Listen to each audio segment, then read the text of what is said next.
এটা এই বছর একটা ঐতিহাসিক প্রোগ্রাম বলতে গেলে, যেখানে কোনো কালেকশন নাই, কমিটি নিজ উদ্যোগে নিজের টাকায় মাহফিল করেছে। এটা সত্যি খুবই ডিফারেন্ট, এক্সেপশনাল। আমি দোয়া করে দিই প্রত্যেকটা যুবক যারা আয়োজন করেছে, আমার প্রিয় ভাইয়েরা, সবাইকে আল্লাহ তাআলা ইসলামের একজন একনিষ্ঠ খাদেম হিসেবে কবুল করুক। পড়েন সবাই আমিন। এই প্রোগ্রামে আমরা সবাই বসতে পেরে খুশি না বেজার? খুশির আওয়াজটা এত আসতে হয় না, বলেন সবাই খুশি না বেজার? সকলে আমরা দিল থেকে পড়ছি আলহামদুলিল্লাহ। প্রিয় ভাইরা, আসরের পরে সময় অলরেডি অনেক কমে যায়। আবার আমি বসেছিলাম প্রায় 7 থেকে 8 মিনিট, গজল হলো, শেষ হলো, আরও 10 মিনিট ওখানে মাইনাস হয়ে গিয়েছে। এটা আসলে উচিত হয় নাই। 10 মিনিটের দামও এখন অনেক বেশি আসলে। এজন্য যতটুকু সময় এখন বেঁচে গেছে, আসরের নামাজ শেষ হয়ে গেছে, মাগরিবের আজান অবধি আমাদের আলোচনা হবে, দোয়া হবে। আমরা সবাই শেষ অবধি থাকবো তো ইনশাআল্লাহ? নীলফামারের ভাইদের সাউন্ড একটু কম মনে হচ্ছে, আজকে জীবনের প্রথম দেখতে পাচ্ছি। বলেন তো সবাই আরেকবার দিল থেকে ইনশাআল্লাহ। আল্লাহ যেন কবুল করে, পড়েন সবাই আমিন। আমি ভূমিকায় দুই একটি কথা বলেই আমার মূল আলোচনায় ফিরে যেতে চাই। কিছু কথা বলবো, অনেকের গায়ে একটু হলেও লাগতে পারে। প্রথমে আগে মাফ চাচ্ছি। To be honest with you, I don't want hurt anybody. কাউকে আঘাত করতে চাই না। হক কথা বললে অনেকের গা জ্বলবে, এটাই কিন্তু স্বাভাবিক ব্যাপার যুবক ভাইরা, ঠিক আছে কথা? দেখেন, আজহারী সাহেব একটা কথা তার মাহফিলে বলেছেন যে এক দল খেয়ে গেছে, আর এক দল খাওয়ার জন্য অলরেডি বসে আছে বাংলাদেশে।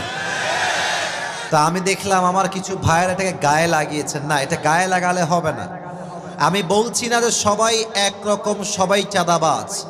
যেমন ভাবে একজন চরিত্রহীন মেয়ের জন্য হাজার মেয়ের বদনাম হয়, তেমন ভাবে নেতার দলের একজন মানুষ খারাপ হওয়ার জন্য হাজার দলের কর্মীর বদনাম হয়ে যায়, ঠিক কিনা বলেন?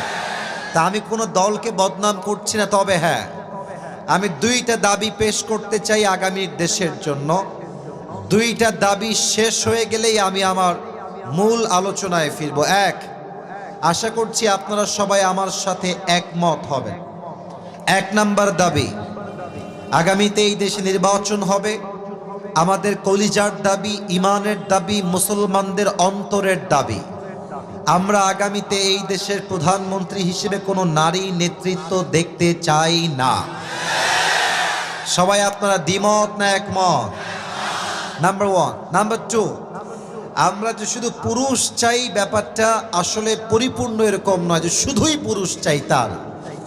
আমরা আগামীতে এই দেশের প্রাইম মিনিস্টার হিসেবে, প্রধানমন্ত্রী হিসেবে এমন একজন পুরুষকে দেখতে চাই, যিনি একই সময়ে এই দেশের প্রধানমন্ত্রীও হবেন এবং তার যোগ্যতা এতটা হাইলি কোয়ালিফাইড হবে, তিনি প্রধানমন্ত্রীর চেয়ারেও বসবেন, পুরো দেশকে লিডও দিবেন, এবং তার যোগ্যতা হবে এমন, তিনি জাতীয় মসজিদ বাইতুল মুকাররমে দাঁড়িয়ে জুমার খুতবা দেওয়ার যোগ্যতা রাখবেন। এমন প্রধানমন্ত্রী আমরা আগামীতে চাই কি চাই না? এবার একটা কথা বুঝে উত্তর দেন ফ্রম দিস পয়েন্ট। বলেন তো, এই দেশের প্রধানমন্ত্রী যদি হয় জাতীয় মসজিদ বাইতুল মুকাররমের খতিব, দেশে কোনো চাঁদাবাজি থাকবে না? এটা আসতে বললেন কেন? থাকবে? সুদ থাকবে, ঘুষ থাকবে, ধর্ষণ থাকবে, পুরো দেশটাই সোনার বাংলাদেশ হয়ে যাবে নীলফামারীর ভাড়া। আল্লাহ এই দেশটাকে আগামীতে কোরআন দিয়ে শাসন করার তৌফিক দান করুক। পড়েন সবাই আমিন। আপনারা সবাই শহীদ আল্লামা দেলোয়ার হোসেন সাইদি হুজুরের নাম শুনেছেন না? আপনারা মনে হয় ভয় পান, বলতে চাচ্ছেন না। নাম শুনছেন না আপনারা? ওই দিন নাই তো। এখন যদি কেউ বলে আসিফ হুজুর সাইদি সাহেবের নাম নিয়েছে, আসিফ হুজুর রাজাকার, এই যে যুবকগুলো দেখছেন না, যে বলবে রাজাকার, ওর পিঠের চামড়া একটাও থাকবে না আজকে। The time has totally changed, man. সময়টা আগের মতো এখন আর নাই। এখন যে দলের যে চামচাগিরি করবে আর কোরআনকে মাইনাস করতে চাইবে, ওই দলকে দেশের প্রত্যেকটা যুবক বয়কট ঘোষণা করবে। যুবক ভাড়া, আল্লামা দেলোয়ার হোসেন সাইদি হুজুর বলতেন যে হক কথা বললে তিনটা ট্যাগ অলওয়েজ আসে। এক, রাজাকার; দুই, জঙ্গিবাদ; তিন হচ্ছে মৌলবাদ। উনি বলতেন মৌলবাদ বললে আমরা রাগ করি না, কারণ মৌলবাদ আসছে মূল থেকে। মূল মানে আল্লাহ তাআলা, মূল মানে হচ্ছে হিজ লাস্ট মেসেঞ্জার মুহাম্মদ সাল্লাল্লাহু আলাইহি ওয়াসাল্লাম, মূল মানে কোরআন, মূল মানে হাদিস। তো উনি বলতেন যারা আমাদেরকে মৌলবাদ বলে গালি দাও তারা হচ্ছে সব আগাবাদী। এবার বলেন তো, গাছের আগায় শক্তি বেশি না গোড়ায় শক্তি বেশি? আওয়াজটা আর একটু জোরে চাই, আগায় না গোড়ায়? উনি বলতেন তোমরা থাকো গাছের আগায়, আমরা থাকি গাছের গোড়ায়। বাড়াবাড়ি বেশি করো না, জুলুম করো না, আলেমদেরকে ধরে নির্বিচারে হত্যা করো না। সময় আসবে এমন ইন্দুরের গর্ত বাবানা পালাবার জন্য তোমরা কেউ। আর একটা কথা উনি বলতেন, গাছের আগায় চুপচাপ বসে থাকো। বেশি বাড়াবাড়ি করলে 16 কোটি মানুষ গাছের গোড়ায় একটা ঝাঁকুনি দিবে।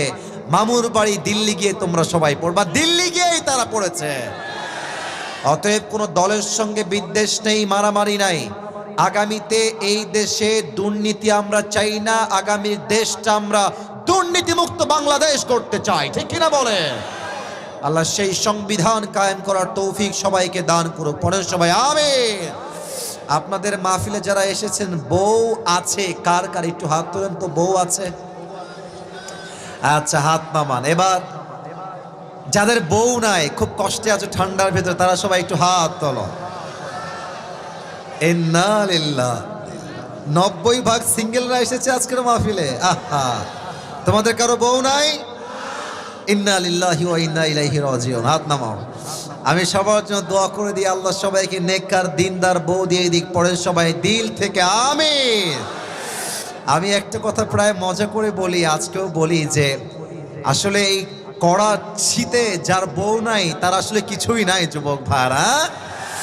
আমি প্রত্যেকটা বাবার পায়ে হাত রেখে বলতে চাই, যুবকদের শীতকালে শীত দূর হবে কম্বল দিয়ে নয়, ল্যাব দিয়ে নয়, একমাত্র বউ দিয়ে যুবকদের শীত দূর হবে। আল্লাহ আব্বাজানদেরকে বোঝার তৌফিক দান করুক। পড়েন সবাই আমিন। তবে বাবারা অনেক সময় বুঝে গেলেও, অনেক মায়েরা এসেছেন, কাউকে আমি আঘাত করছি না। আজকালকার মেয়েদের মাঝে একটা ট্রেন্ড হয়ে গেছে, তাদের স্লোগান হচ্ছে पैसा है तो हम शादी करेंगे वरना तुमसे शादी नहीं करेंगे। তোমরা এত আস্তে ঠিক বললে কেন? আমার কথা কি ভুল না ঠিক বলো? টাকা না থাকলে তুমি মেয়েকে হারিকেন দিয়েও খুঁজে পাবা না, আর টাকা থাকলে তোমার মাথায় চুল না হলেও সমস্যা নেই। অনেক মেয়ে টাকলাকেও টাকা থাকলে বিয়ে করে ফেলে যুবক ভাই। তবে সব মেয়েকে আমি এক পাল্লায় মাপছি না। প্রত্যেকটা বোনকে বলবো, প্রিয় বোন, বিয়ের সময় টাকাওয়ালা বেশি জরুরি নয়, চরিত্রবান সবচেয়ে দামি হবে আপনার জন্য। আল্লাহ বোনদেরকে বোঝার তৌফিক দান করো। পড় আমিন। সবাই 3টা তাকবীর দিবেন। প্রথম তাকবীর বিবাহিতরা, দ্বিতীয় তাকবীর সিঙ্গেল ভাইরা, তৃতীয় তাকবীর সবাই মিলে। দেখতে চাই কার গায়ের জোর কত বেশি। বিবাহিত ভাইরা একটা কাশি দেন। বেশি জোর নাই রে, বেশি জোর নাই। আচ্ছা, সিঙ্গেল ভাইরা চুপ থাকবেন, বিবাহিতরা তাকবীর দিবেন। বিবাহিত ভাইরা আর একবার কাশিতে গলা ঠিক করেন। লিল্লাহি তাকবীর। খুব বেশি খারাপ না, মোটামুটি সাউন্ড আছে ভালো। এবার সিঙ্গেলরা কাশি দাও।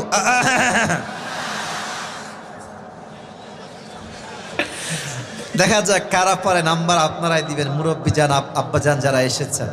সিঙ্গেল ভাইরা তাকবীর দিবেন, বিবাহিত ভাইরা কিপ কোয়াইট, কিপ সাইলেন্ট, চুপ থাকেন। সিঙ্গেল ভাইরা নারে তাকবীর। বিবাহিত ভাইরা আই এম সো সরি, হলো না আজকে। সিঙ্গেল লাই জিতে গেল যুবক ভাইরা, ঠিক আছে কিনা বলো আমার কথাটা? এবার সবাই মিলে একটা তাকবীর দিয়ে ওয়াজে ফিরে যাই। সবাই মিলে তাকবীর দিবেন এমন জোরে যে তাকবীরের ঠেলায় আমি স্টেজ ভেঙে নিচে উল্টে পড়ে যাব। দেখা যাক কত জোরে আপনারা পারেন। সবাই একটা কাশি দেন। নারে তাকবীর। আল কোরআনের আলো, আল হাদিসের আলো, কোরআন হাদিস যেখানে, আলেম ওলামা যেখানে, নীলফামারীবাসী যেখানে, আল্লাহ কবুল করুক। পড়েন সবাই আমিন। শুরু করছি আল্লাহর নামে। কোরআন থেকে কিছু কথা বলার জন্য সর্বোচ্চ আমি চেষ্টা করছি। আজকে আলোচনার মূল বিষয়বস্তু হচ্ছে জাস্ট একটা শব্দ, একটা শব্দ। আমি বলছি, আমার পরে you have to repeat after me and you have to answer me very loudly. আমাকে উত্তর দিবেন কাপুরুষের মতো নয়, বীর পুরুষের মতো। আর হ্যাঁ, একটা কথা বলে দেই, এই যে এত মানুষ, এত বড় মাহফিল যাই হোক, এটা কিন্তু আজকেই শেষ হয়ে যাবে না। ক্যামেরা রেকর্ড হচ্ছে, এটা কালকে ইউটিউবে যাবে। নীলফামারীর মাটিতে আসিফ হুজুরের মাহফিল, এটা আপনি আজীবন ইউটিউবে দেখবেন, ফেসবুকে যাবে। আমি চাই আপনাদের সাউন্ড এত জোরে হবে আর এতটা অ্যাক্টিভ হবেন, প্রত্যেক জেলার মানুষ যখন এটা ফেসবুকে ইউটিউবে দেখবে, তারা যেন বলতে বাধ্য হয়, নীলফামারীর কিশোরগঞ্জের ভাইরা বিড়ালের বাচ্চা নয়, সব সিংহের বাচ্চাগুলো আমার সামনে বসে আছে। আর একবার তাকবীর দেন, লিল্লাহি তাকবীর। আলোচনার মূল বিষয়বস্তু হচ্ছে আজকে ছোট্ট একটা শব্দ। শব্দটা হচ্ছে মৃত্যু। বলেন সবাই, শব্দের নাম কি? মৃত্যু। এটাকে আরবিতে বলা হয় মত, ইংরেজিতে বলা হয় ডেথ, মৃত্যু।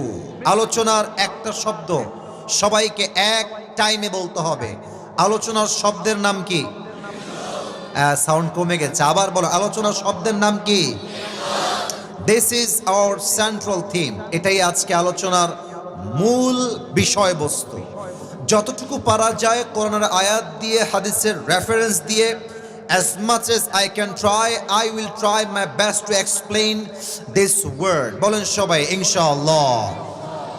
কিছু প্রশ্ন করছি, উত্তর দেন আমার নীলফামারীর কিশোরগঞ্জের যুবক ভাইয়ারা, মুরব্বী আব্বা জানেরা।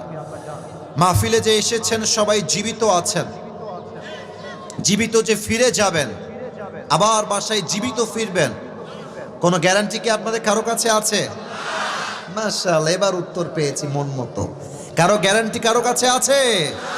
কুল্লু নাফসিন যায়িকাতুল মউত, everyone has to take the test of death. প্রতিটা মানুষকে মৃত্যুর স্বাদ গ্রহণ করাবে একজন, তিনি কে? এক নাম্বার প্রশ্ন। দুই নাম্বার, মনে করেন আমাদের দেশের এখন প্রধান উপদেষ্টা হচ্ছেন ডক্টর ইউনূস সাহেব। তিনি এখন বলতে গেলে প্রধানমন্ত্রীর চেয়ারে বসে আছেন। ওনার কাছে police, RAB, BDR, army, he has all the powers in his hand.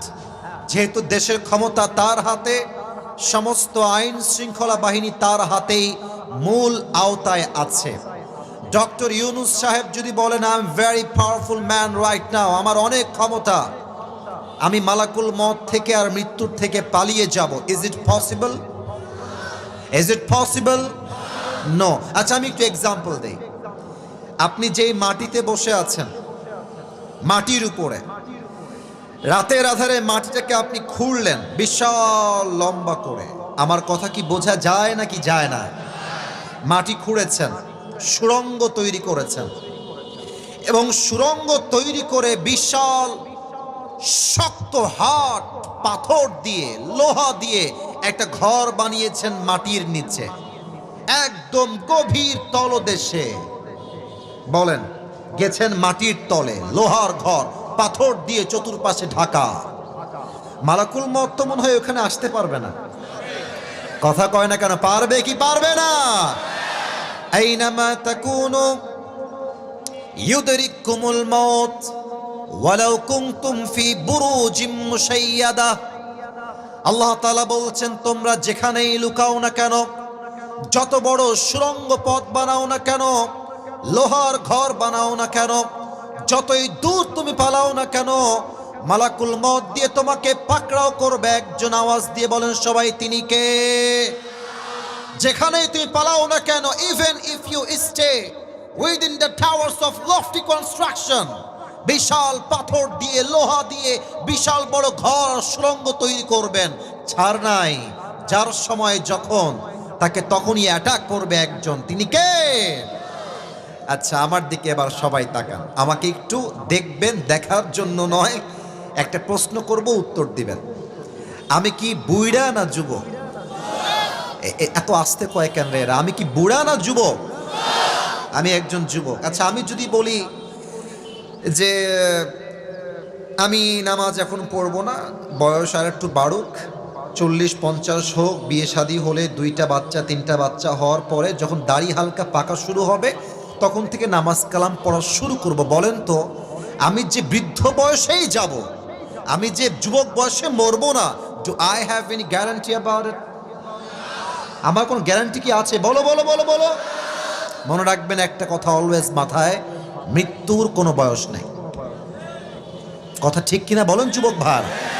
লিকুল্লি উম্মাতিন আজাল, ইযা জাআ আজালুহুম ফালা ইস্তাখিরুনা সাআ ওয়ালা ইস্তাকদিমুন। The death will come on time, it will never late. যার সময় যখন করা আছে তখনই মালাকুল মউতকে পাঠায় দিবে একজন। তিনি কে? আচ্ছা, আপনাদের নীলফামারীর সদর হসপিটাল এখান থেকে কত মিনিট লাগবে যাইতে? 1 ঘন্টা। আচ্ছা, কালকে সকালবেলা আপনার এই যে বুকে হঠাৎ করে ব্যথা শুরু হয়েছে, সকালবেলা খুব দ্রুত এই ভিন্ন জগতে গিয়ে একটা কোনো মতো অটো নিয়ে চলে গেছে নীলফামারীর সদর হসপিটালে।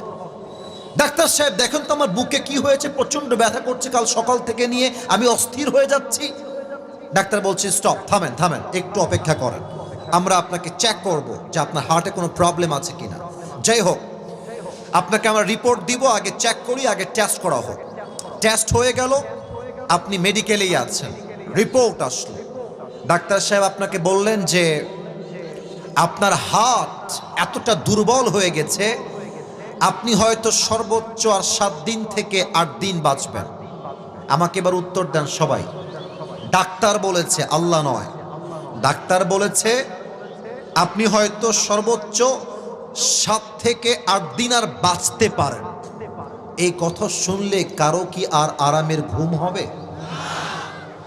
ঘুমই তো আসবে না। 7 দিন বাঁচবো, আর মাত্র 7 দিন। মুসলমানদের ঈমান কতটা দুর্বল জাস্ট একবার ভাবেন। ডাক্তার বলেছে আপনি 7 দিনের বেশি হয়তো আর বাঁচবেন না।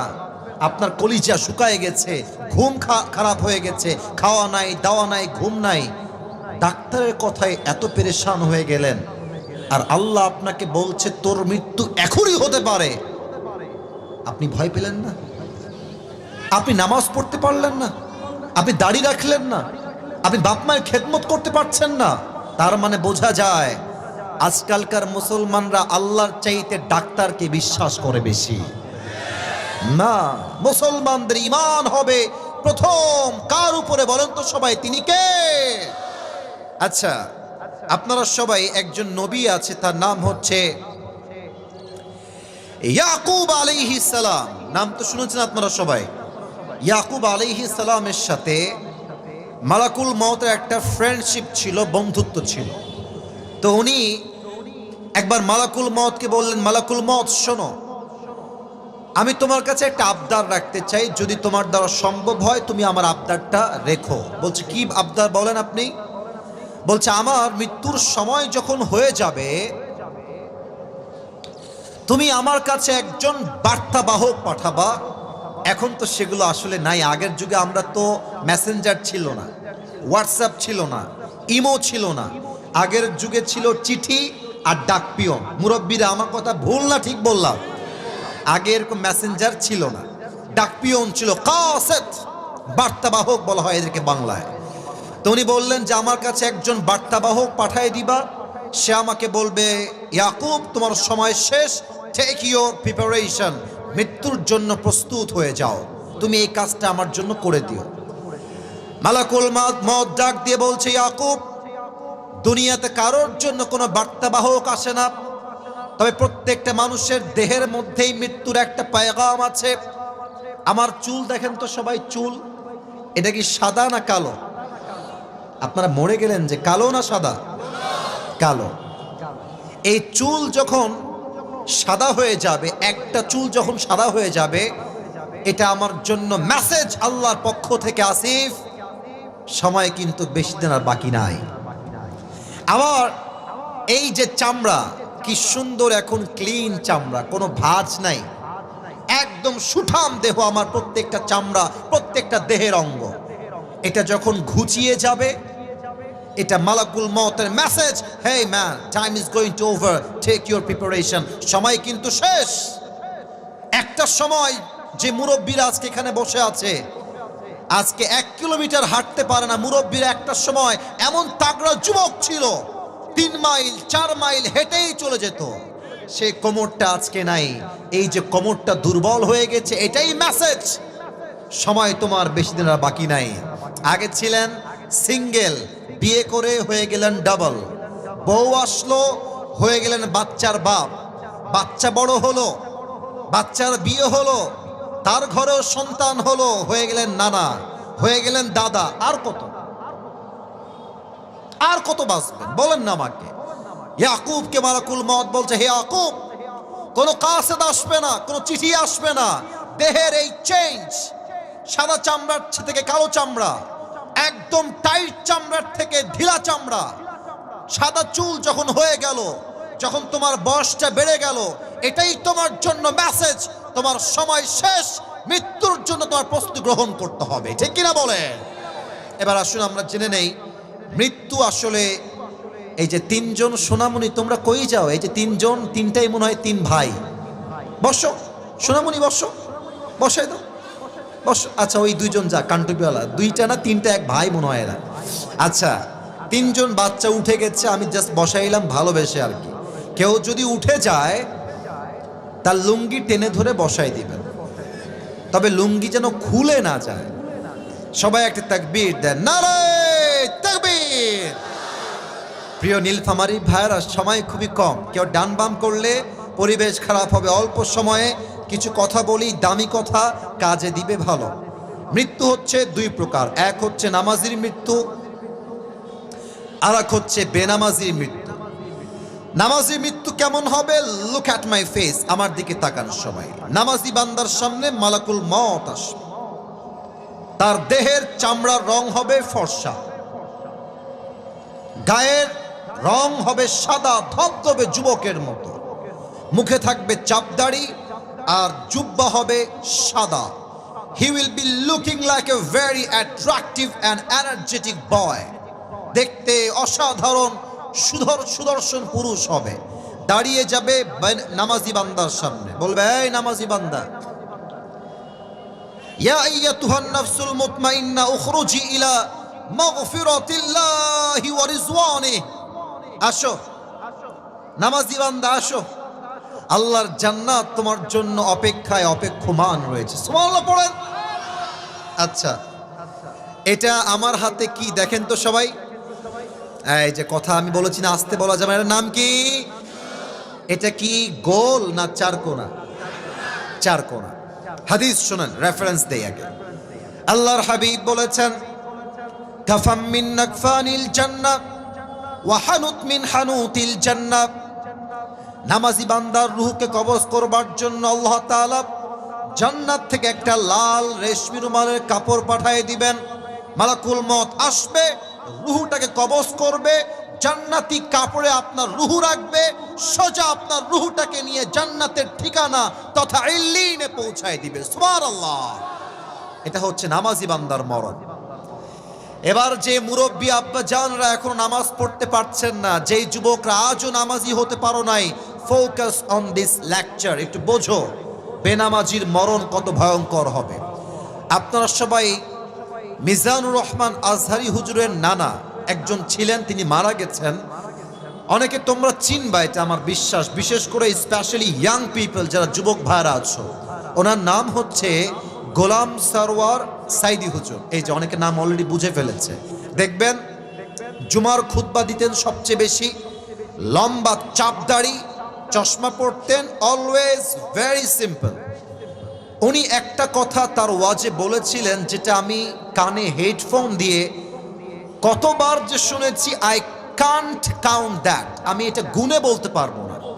উনি একটা কথা প্রায় বলতেন আমাদের যুবকদেরকে উল্লেখ করে, যে নামাজ নাই যার, ইমান নাই তার, নামাজ নাই যার, মুসলমান হিসেবে পরিচয় দেওয়ার কোন অধিকার তার নাই। যুবক ভাড়া ঠিক কিনা বলো? বেনামাজি বান্দার সামনে মালাকুল মউত যখন আসবে, আমি একটু পেছনে গেলাম, দেখাতে চাই মালাকুল মউত কিভাবে আসবে।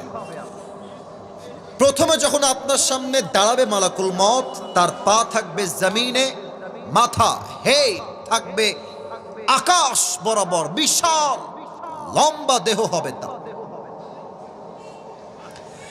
মালাকুল মউতের দেহের রং হবে নীল, চোখ হবে লাল, পোশাক হবে কালো কুৎসিত, আর এত ভয়ঙ্কর চেহারা হবে মালাকুল মউতের।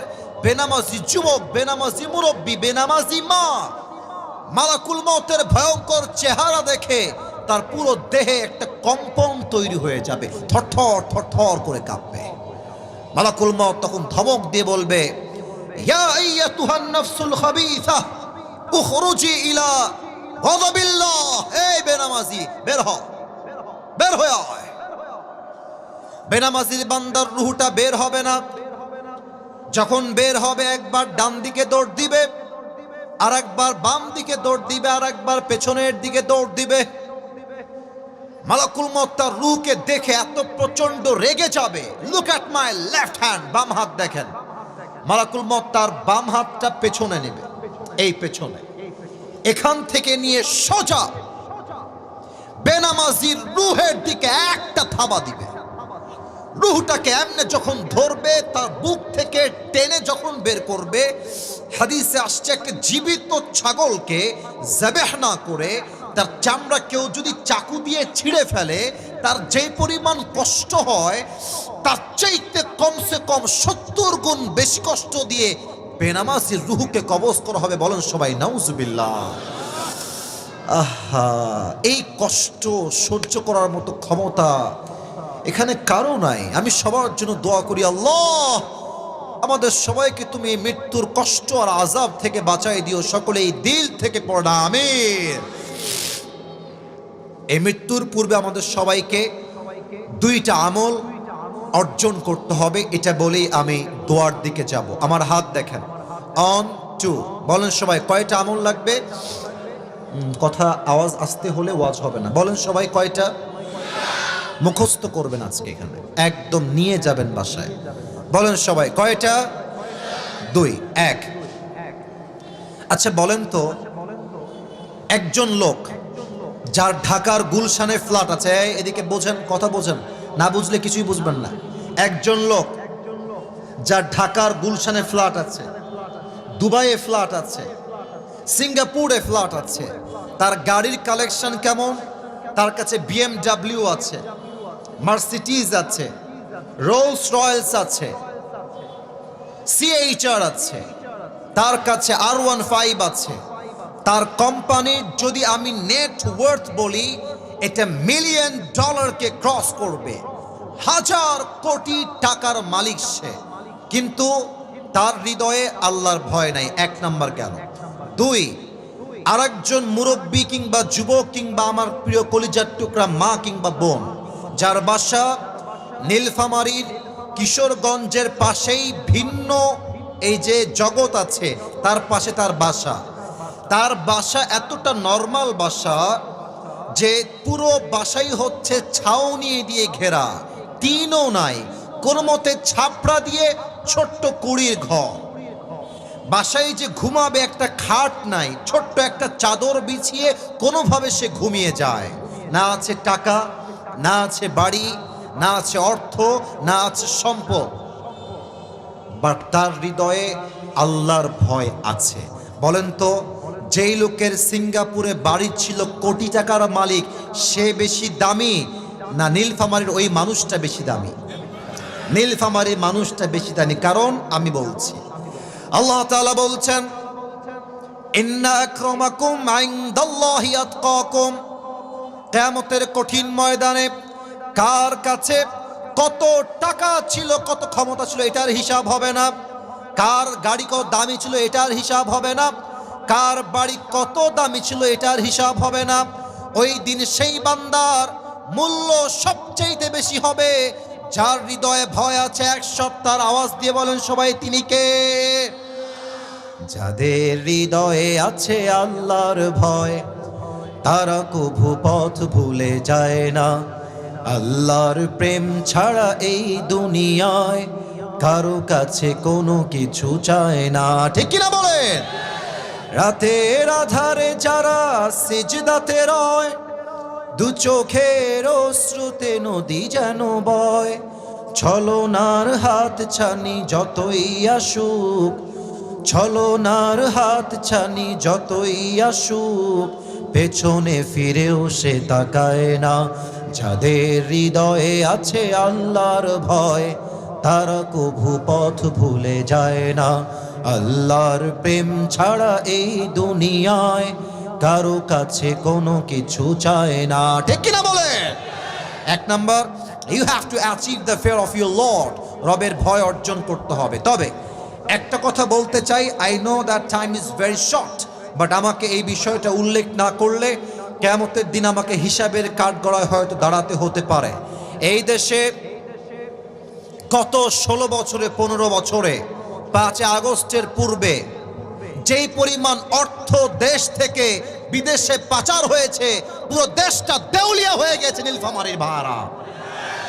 আচ্ছা, এই যে এতগুলো অর্থ পাচার হলো, মনে করেন যে আমাদের ঢাকার মেট্রো রেল, নাম শুনছেন ভাই? কথা বলেন না, নাম শুনছেন না? আপনারা জানেন যে 5 আগস্টের 2-3 দিন আগে, যুবকরা তো সব জানো, আমার সাথে ভালো তোমরা জানো, মেট্রো রেলে আগুন লেগে গেল। আমাদের যিনি মাননীয় প্রধানমন্ত্রী ছিলেন, কনফার্ম জান্নাতি আমাদের আপা, আমাদের শেখ হাসিনা আপা আর কি, তো উনি মিডিয়ার সামনে এসে বললেন যে আমাদের এই মেট্রো রেল ঠিক করতে কি যে কান্না, আমি তো অ্যাক্টিং করতে পারি না। এই মহিলা অভিনেত্রী হলে পুরো বিশ্ব কামাই ফেলতো যুবক ভাড়া। বলছে আমার 300 কোটি টাকা লেগে যাবে। আমার মনে এত কষ্ট লাগলো, 300 কোটি টাকা লাগবে একটা মেট্রো রেল ঠিক করতে। ভাবলাম যুবকরা কাজটা মোটেও ঠিক করেনি, এত বড় ক্ষতি দেশের জন্য তারা করলো। আল্লাহর কি খেলা, আল্লাহর কি প্ল্যান। 5 আগস্ট তিনি পালাই গেলেন দিল্লিতে। পরে আমরা দেখলাম যে 300 কোটি, ইয়ে তো ইয়ার বহুত দূর কি বাত, এ তো অনেক দূরের কথা। 20 কোটির কমে মেট্রো রেল ঠিক হয়ে গেছে। আমি তখন বুঝে আসলাম, ইয়ে বাত হ্যায় দাল মে কুছ কালা তো জরুর হ্যায়। আপনি ভাবেন কোথায় 20 কোটি আর কোথায় 300 কোটি। তার মানে এইরকম হিসাব দেখিয়ে দেখিয়ে দেশের কত টাকা বিদেশে পাচার হয়েছে তার সংখ্যা গুণে শেষ করা যাবে না নীলফামারীর ভাড়া। আল্লাহর ভয় থাকলে, তাকওয়া থাকলে এই টাকা কি তারা মারতে পারতো? আল্লাহর ভয় অর্জন করতে হবে বিফোর ইয়োর ডেথ, মৃত্যু আসার পূর্বে। নাম্বার 1। নাম্বার 2, এই গুণটা বলার আগে একটা এক্সাম্পল দিব। আশা করছি গুণটা না বললে আপনার নিজেরা এমনি বুঝবেন যে আসিফ হুজুর কি বলতে চায়। মনে করেন এখন বাজে 5:09 বাদ এশা, রাত বাজে 10টা, রাত বাজে, কথা বলেন সবাই, রাত বাজে, আল্লাহু আকবার। নামাজ শুরু করলাম, নফল নামাজ, 2 রাকাত, 4 রাকাত, 6 রাকাত, 8 রাকাত পড়তে পড়তে 80 রাকাত পড়ে ফেললাম। পায়ে আমার ফোঁসা পড়ে গিয়েছে, চোখে আমার ঘুম নাই, চোখটা আমার লাল হয়ে গিয়েছে, পুরো ব্যথা হয়ে গেছে দেহটা আমার। 80 রাকাত নামাজ পড়লাম, কিন্তু কথা হচ্ছে ওযু করি নাই। বলেন এবার, এই নামাজ দিয়ে 2 পয়সা সওয়াব কি আমার হবে? আমি তো বামে আওয়াজ পাইনি, হবে? হবে না। আচ্ছা, আরেকটা খেয়াল রাখেন, রাত বাজে 3টা, তাহাজ্জুদের সময়, সুন্দর করে ওযু করলাম ধীরস্থির ভাবে, ঠান্ডা মাথায় জায়নামাজ বিছালাম, তাদিল সব আরকান ঠিক রেখে আল্লাহু আকবার নামাজ শুরু করলাম। ওযু আছে, দিলের মধ্যে ইখলাস আছে, নিয়ত আমার ভালো। 80 রাকাত নামাজ নয়, আমি শুধুমাত্র 2 রাকাত নামাজ পড়লাম, স্লোলি, আস্তে ধীরে, তাদিল রেখে, আরকান রেখে, ওযুর সাথে। এবার বলেন তো সবাই, ওই 80 রাকাতের দাম বেশি আল্লাহর কাছে না 2 রাকাতের দাম বেশি? মৃত্যুর পূর্বে বেশি আমল নয়, ভালো আমল লাগবে। That is my main message. আপনি যদি ভাবেন যে আজকে তাহাজ্জুদ পড়ে ফাটায় ফেলবো, একদিন পড়লেন, 1 মাস আপনি জুমার নামাজই পড়লেন না, ওই তাহাজ্জুদ দিয়ে 2 পয়সা দাম কি আল্লাহর কাছে পাওয়া যাবে? যাবে, যাবে। আল্লাযী খালাকাল মাউতা ওয়াল হায়াতা লিয়াবলুয়াকুম আইয়ুকুম আহসানু আমালা, 29 নম্বর পারার 1 নম্বর পৃষ্ঠা, সূরাতুল মুলকের জাস্ট 2nd নম্বর আয়াত। আল্লাহ তাআলা বলছেন, জীবন এবং মরণ দিয়েছি, there is just only one purpose, উদ্দেশ্য একটা। আল্লাহ বলছেন আইয়ুকুম আহসানু আমালা, আল্লাহ বলেন নাই আইয়ুকুম আকসারু আমালা, এটা আরবি বুঝতে হবে।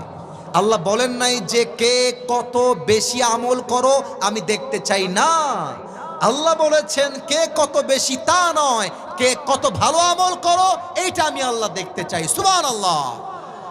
সর্বশেষ একটা হাদিস বলতে চাই। আমরা প্রবাদ বাক্য মাঝে মাঝে বলি, শেষ ভালো যার, এই যে এটা তো শেষ ভালো হইল না, বলেন সবাই শেষ ভালো যার। এবার আমাকে প্রশ্নের উত্তর দেন, বলেন তো সবাই, নবীজির সবচেয়ে কাছের কলিজার টুকরা মেয়ে নাম কি ছিল? ফাতেমা। বলেন সবাই নাম কি ছিল? আরো প্রশ্ন বাকি আছে, দেখি আপনারা পারেন কিনা। ফাতেমার যেই স্বামী ছিলেন, স্বামীর নাম কি ছিল? আরে ভাই ভয় কেন পান? বলেন সবাই হযরতে রাদিয়াল্লাহু তাআলা আন। লাস্ট প্রশ্ন, ফাতেমার গর্ভে 2 জন সন্তান এসেছে, এক হচ্ছে হাসান আর এক হাসান আর একজন হুসাইন রাদিয়াল্লাহু তাআলা আনহুমা। শেষ হাদিস বলছি, ফাতেমা একদিন ঘরে বসে রুটির যে আটা, আপনার তো আটাই বলেন নাকি অন্য কিছু বলেন?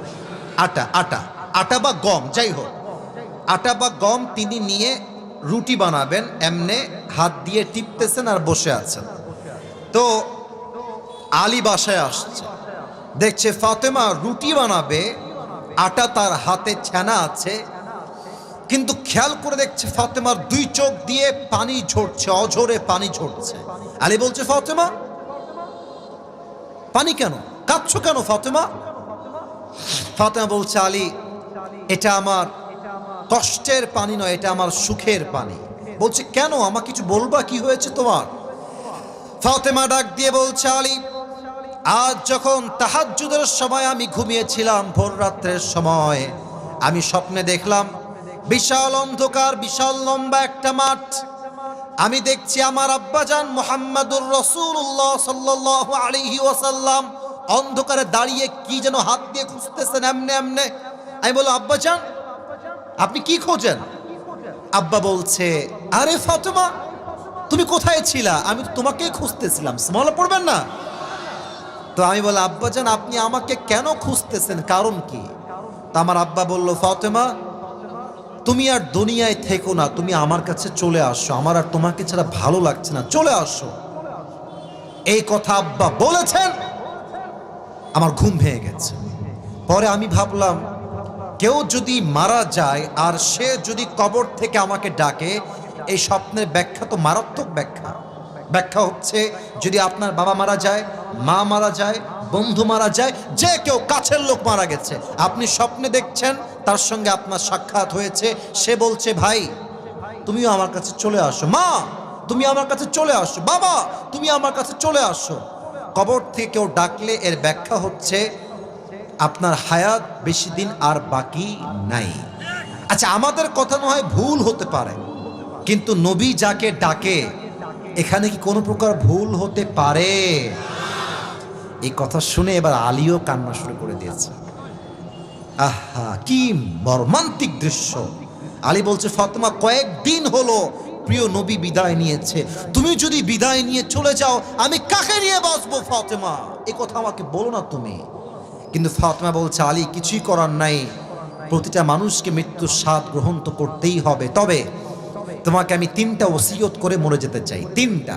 1, আমার কাছে সময় কম তাই ব্যাখ্যা দিচ্ছি কম। 1, আমি তোমাকে অনেক কষ্ট দিয়েছি বউ হিসেবে, পারলে তুমি আমাকে মাফ করে দিও আলী। 2, অনেক মেয়ে এসেছে আমি দেখেছি আসার সময়, অনেক মহিলাকে দেখেছি, প্রত্যেকটা মেয়েকে বলছি মায়েরা এটাকে আপনি নেগেটিভলি নেবেন না। ফাতেমা বলছে, আলী আমার মৃত্যুর পরে তোমার যেমন মেয়ে যেমনভাবে যেখানে পছন্দ তুমি বিয়ে করে নিও, আমার কোনো আপত্তি নেই। কিন্তু আমাদের দেশের মেয়েরা বলবে তো অনেক দূরের কথা, মরার কোনো কল্পনা নাই, কোনো আলামত নাই, বেঁচে থাকা অবস্থায় বলে আমার মাথায় হাত দিয়ে বলো আমাকে বাদ দিয়ে কাউকে বিয়ে করবো না। বলেন সবাই, আছে না নাই? মানে মেয়েরা ভাই কঠিন জিনিস, জীবনে সব সহ্য করবে, বাট স্বামীর দ্বিতীয় বিয়ে মেয়েরা সহ্য করবে না। তবে একটা কথা মনে পড়ে গেল, এক যুবককে তার বউ বলছে, মানে পাকিস্তানে শুনেছিলাম আর কি, ওই বলছে যে মুঝে বাতাও कि मेरी मरने के बाद तुम दूसरी शादी तो नहीं करोगे ना, আমি মরে গেলে তুমি দ্বিতীয় বিয়ে করবে না তো জান।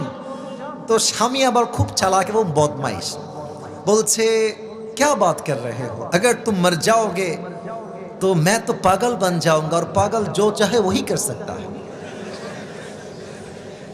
বলছে বউ তুমি কি বললা, তুমি মরে গেলে তো আমি পাগল হয়ে যাবো, আর পাগল কোনো ধর্ম নাই, ও যা মন চায় তাই করে। তার মানে মাঝে মাঝে যেমন প্রশ্ন তেমন উত্তর রেডি রাখতে হয় যুবক ভাইরা, ঠিক কিনা বলো? তো ফাতেমা বলছে আলী আমার মৃত্যুর পরে তোমার যাকে মনে চায় তাকে বিয়ে করবা, আমার কোনো আপত্তি নাই, তবে 3 নাম্বার ওসিয়ত খুব মারাত্মক। কি ওসিয়ত?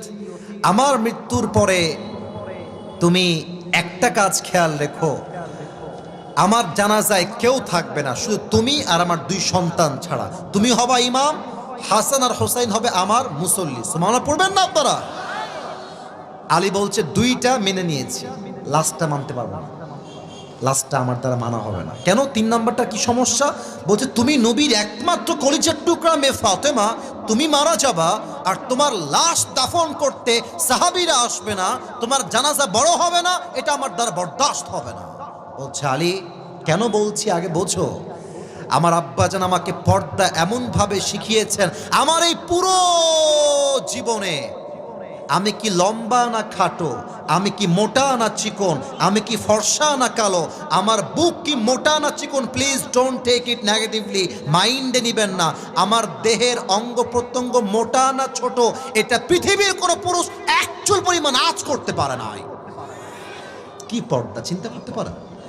দেহের চামড়া কেমন জানে না, তিনি কি লম্বা না খুব খাটো তাও সহজে কেউ বোঝে না, উনি কি মোটা না চিকন তাও কেউ বোঝে না, এটার নামই পর্দা যুবক ভাড়া আমার, ঠিক কিনা বলো? আজকালকার মেয়েরা বোরকা পরে, আমাকে মাফ করবেন, এত টাইট ফিটিং বোরকা পরে দেহের প্রত্যেকটা অঙ্গ প্রত্যঙ্গের ভাঁজ বোঝা যায় যুবক ভাড়া, ঠিক কিনা বলো? খবরদার আমার মৃত্যুর পরে কাউকে ডাকবা না, আমাকে তুমি দাফন করবা। ঠিক তাই হলো, মারা গেলেন, জানাজায় আলী আসলেন, তিনি হলেন ইমাম, হাসান আর হোসেন হলো মুসল্লি। এবার বলেন তো যে লাশের খাটিয়া আছে, খাটিয়ার পা 3টা হয় না 4টা হয়? এই তো উত্তরটা পাচ্ছি, শেষ ভালো যার, আসলেই সব ভালো তার। বলো সবাই কয়টা পা থাকে? সামনে ধরেছে আলী 1 পা, পেছনে 1 পা হাসান আর 1 পা হোসাইন, আর 1 পা ধরার লোক নাই। কেন নাই? ওই যে ওসিয়ত, ডাকলেই তো ওসিয়ত ভেঙে যাবে। তো আলী প্রচন্ড মন খারাপ, ইস নবীর একটা মাত্র মেয়ে, কে সেই মেয়ে? সাইয়্যিদাতু নিসাই আহলিল জান্নাহ, জান্নাতের সমস্ত নারীদের সরদারিনীর নাম হচ্ছে ফাতেমা। সুবহানাল্লাহ পড়ো সবাই। ইস এই হাতটা কেউ ধরবে, পাটা খালি আছে, কেউ কি নাই ধরার জন্য? আলীর চোখ দিয়ে পানি পড়ছে। হঠাৎ করে আলী দেখছে দূর থেকে একজন সাহাবী আবু যর গেফারি দৌড় দিয়ে আসছে। এখন আলী তো চিন্তায় পড়ে গেছে, কিরে যদি এসে বলে এই এটা কার লাশ, যদি বলি এটা ফাতেমার লাশ নয়, এটা মিথ্যা হয়ে যাবে, আর যদি বলি এটা ফাতেমার লাশ, আমার বইয়ের 3 নাম্বার ওসিয়ত নষ্ট হয়ে যাবে, আমি কি উত্তর দিব? আবু যর গেফারি এসেই কোনো কথা ছাড়া কাঁধে খাটিয়া নিয়েছে আর বলছে আলী তুমি টেনশন করো না, আমি তোমাকে কোনো প্রশ্নই করব না, কোনো টেনশন নাই তোমার, আমাকে আল্লাহ তাআলা নিজেই তোমার কাছে পাঠিয়ে দিয়েছে, চলো কবরের দিকে চলো। এটাই আমার শেষ কথা, হাদিসের শেষ কথা। যখন কবরে নামাবে, খাটিয়াকে রেখেছে কবরের ডান পাশে, লাশ জাস্ট নামাবে, at the same time Abu Zar Ghifari ভাবছে এই লাশটা কার, আসলে কার লাশ নিয়ে আসছি। ব্রেইন তাকে উত্তর দিচ্ছে এটা কোনো নর্মাল র্যান্ডম কোনো মেয়ে নয়, এটা কোনো সাধারণ মেয়ে নয়, এটা সেই মেয়ে যাকে আল্লাহর হাবিব দুনিয়াতে জান্নাতের টিকিট দিয়েছেন, এটা সেই মেয়ে যেই মেয়ে জান্নাতের সমস্ত যুবকদের সর্দার হাসান এবং হোসাইনের মা। এটা সেই মেয়ে যেই মেয়ে জান্নাতে সমস্ত নারীদের সর্দারিনী ফাতেমা। এই কথাগুলো ভেবে তার কলিজা বুক গৌরবে ফুলে গিয়েছে। আর বোঝায় কবর, খবরদার, জানিস তোর কবরে কার লাশ রাখছি? খবরদার, এটা ফাতেমার লাশ, নবীর একমাত্র মেয়ের লাশ, জান্নাতের নেতা সর্দারিনীর লাশ। এটা হাসান এবং হোসাইনের মায়ের লাশ, এটা আলীর স্ত্রীর লাশ। খবরদার, ব্যবহার যেন খারাপ না হয় তোর কবর, খবরদার। আল্লাহ কবরের জবানকে ওই মুহূর্তে খুলে দিলেন। কবর বলছে, আবু যর গেফারি, তুমি কাকে কি বোঝাও? এটা এমন এক 3.5 হাত মাটির ঘর, এখানে বাপের পরিচয় চলবে না, মায়ের পরিচয় চলবে না, সন্তানের পরিচয় চলবে না, তোর নেতার পরিচয় চলবে না। এই কবর তার সঙ্গে ভালো ব্যবহার করবে যার কাছে আছে ভালো আমল, ঠিক কিনা বলে? যার আমল নাই তার কোনো পরিচয় নাই, আর যার আমল আছে আল্লাহ তাকে নিজেই জান্নাতের বাগান দান করবে। সুবহানাল্লাহ। এবার সবার থেকে শুনতে চাই, মৃত্যুর পূর্বে কয়টা আমল মাস্ট লাগবে বলেন সবাই? আরো আছে, আমি বলেছি, বলেন সবাই কয়টা? এক, আপনার এই হৃদয়ে ভয় রাখতে হবে এক সত্তার জন্য। বলেন সবাই, তিনি কে? আল্লাহর নাম এমনি কইতে হয় না, জোরে কইতে হয়। বলেন সবাই, হাত তুলে শাহাদাত আঙ্গুলি উত্তোলন করে বলেন সবাই, তিনি কে? 2, আপনার জীবনে বেশি আমল করবেন আজ থেকে না ভালো করবেন? আমি বামে আওয়াজ পাইনি, পেছনে আওয়াজ পাইনি, এদিকে পারফেক্ট। বলেন সবাই, বেশি না ভালো? আমি আসিফ হুজুর 100টা ওয়াজ করলাম, নাই কোনো আয়াত, নাই কোনো হাদিস, নাই কোনো রেফারেন্স, ওইটার কোনো দাম নাই। আমি যদি একটা ওয়াজ কনস্ট্রাকটিভলি করি, 100 ওয়াজের চাইতে একটা ওয়াজ দিয়ে মানুষের হেদায়াত হবে বেশি, ঠিক কিনা বলেন? সংখ্যায় বেশি হওয়া জরুরি নয়, কোয়ালিফিকেশন বেশি জরুরি। আমার জামা আছে সবগুলো ছেঁড়া পট্টি জামা 20টা, আমি একটাও পরবো না। বিয়ের দাওয়াত আসলে দেখবেন আপনি সেই জামাই পরেন যেই জামা দেখতে সবচেয়ে বেশি সুন্দর। তার মানে সংখ্যা নট ইম্পর্টেন্ট, আপনি যা করছেন, is it qualification, is it qualification, is it qualified, এটা কি ঠিকঠাক আছে কিনা, সব ওকে আছে কিনা। পারফেক্ট হলে 10টা নয়, একটা দিয়ে 10টার কাজ হয়ে যায়, ঠিক কিনা বলে? তাহলে আবার উত্তর দেন আমাকে, বুঝে থাকতে সবাই, বেশি আমল না ভালো আমল? আল্লাহ সবাইকে মৃত্যুর পূর্বে ভালো ভালো আমল করার তৌফিক দান করুন।